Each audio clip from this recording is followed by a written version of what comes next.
Hey, thanks for clicking. I'm Grace, and this is where I share any opinions I might have about any of the literature I might read. If you're looking for a cozy, sort of rambly type channel to fill the background of your space, you might consider becoming a regular here. Today's title is Bobbie the Wonder Dog, a true story by Trisha Brown and illustrated by Carrie Porter. Let's get into it. I love me some context. So, this was published first in 2016 and it's geared towards ages 7 to 9-ish. Also, if you're interested, it has been categorized into the children's literature and children's nonfiction literature genres. Before we jump into the storyline, as always, I want to include a little bit of a content warning. This book does portray a family losing a pet, and we do see an animal clearly in pain. I am including these things in an abundance of caution, just a heads up. If you're sensitive about animals, you've been warned. This is a children's book, so it's relatively short, so we'll just hop straight into the plot. The Brazier family adopted Bobbie as a puppy when they lived on a farm. And Bobbie was a fantastic farm dog. He was very good at what he did. They include several instances of him just being a really great protector and general farm dog. The Braziers decided to move to the city and own a restaurant, and they thought that Bobbie would be happier out in the country, so they found him a new home where they thought he would be happiest. They were very sad to leave him behind, but they thought that's what was going to be best for him.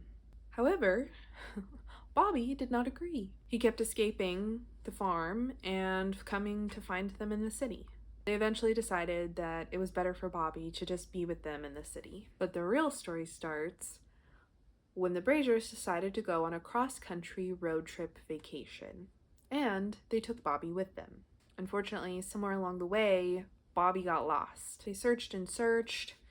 They finished out their road trip and came back, and Bobbie was just nowhere to be found. They accepted the loss and went home. 6 months later, Bobbie walks into the restaurant. He's dirty, he's injured, and so tired. Bobbie makes a full recovery, and the family starts to hear stories of Bobbie making his way across the country. He would stop off at people's homes, he would get food. A couple people tried to adopt him, but he eventually would escape and he'd move on down the road. It took him 6 months, but he was going to get home to his family. At the very back of the book, the last page, is a little kind of a fact sheet about the real story. It says that the Oregon Humane Society in Portland actually investigated the story and figured out that he did in fact travel 2,800 miles on foot. Bobbie was given a silver medal and keys to the city. There's been stories and books written about Bobbie.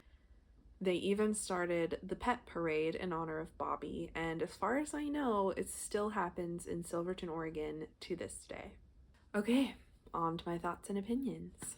So I think we should start with the fact that if I'm given the option to read or watch a true story, I will say no every time. Every time, okay? Now, there has been an occasion where I didn't have a choice. And every time, yes, I'm glad I read the story or watched it, okay? And this is no exception. Look, I don't know what it is about like true story or inspirational stories. They just, like, I'm not interested. I don't want to hear it. I don't know what it is about my brain that says absolutely not, but it does. And I am gonna be honest, the first time I read this book, I cried. It's a children's picture book, but I cried because Bobbie made it home. I have a strained relationship with animals. This is what I always tell people. I like other people's animals. My favorite thing is when I have like a friend that has dogs or pets that I can go and visit and they love me and I'm happy to see them, and then I go home and there's no pets at my house. So I'm not as attached to animals as I know some people are. I just don't connect to them that way. However, just knowing the friends who do have pets and who have lost pets, you know, I could just imagine having to go through that grief of like losing your pet. Because, you know, in the book it talks about how much they loved Bobbie. They loved Bobbie and they lost him and they thought he was dead, and then he just shows up. And like, yeah, I'd give Bobbie the keys to the city too. So all that to say,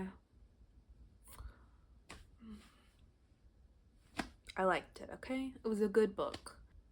The artwork is pretty good. I don't enjoy this style of artwork, but they did a good job of portraying the events. And there weren't, you know, sometimes when you like read a picture book and you're like, wow, that is a wonky thing right there. You know what I mean? So I didn't have any of those, but like I said, it's just not my style. What I would say is, parents, if you're gonna like purchase this book for your child, I would say maybe hide it at bedtime because it's long. I mean, it's a long book. This is not the one last book you want to be reading when you're trying to get your kids to go to sleep. So, choose wisely. Who would I recommend this to? Honestly, I'd recommend it. I would recommend it to everybody. Unless somebody really doesn't care about dogs. I know a few people who could care less about dogs, but they also don't read that much, so I just wouldn't recommend them a book. But I mean, I feel like it's a pretty across the board recommend. Anybody who loves dogs, anybody who loves to hear an inspiring story, anybody who likes a happy ending. I mean, like, what's not to love about this book? And it's been proven that it was true, so why wouldn't you love that book? I will probably be adding this to my personal collection at some point in my life. I think that's all I got for you, you know? Leave a comment, like the video, maybe subscribe if you're into it. Yeah, who would you recommend this book to? Hope to see you around.